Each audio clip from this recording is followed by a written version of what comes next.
అభిప్రాయాలు పెట్టేవాళ్ళు. ఇప్పుడు ఆ 14.5 పోయి 10 అని చెప్పి చివరికి 7.5 అప్ అయినా ఆ అబద్ధాల్ని తప్పని ఒప్పుకోరు. అది ఇప్పటికి కూడా అతను దుర్మార్గం చేసినట్టే.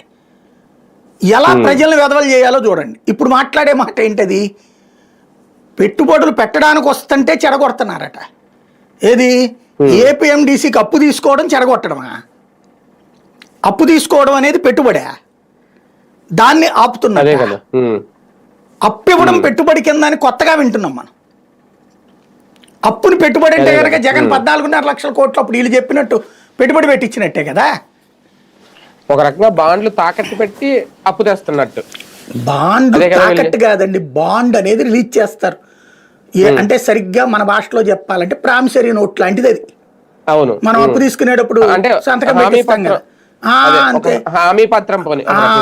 అయితే ఇక్కడ అసలేంటి వీళ్ళు కంప్లైంట్ చేస్తుంది ఏంటి, కాన్స్టిట్యూషనల్ వైలేషన్.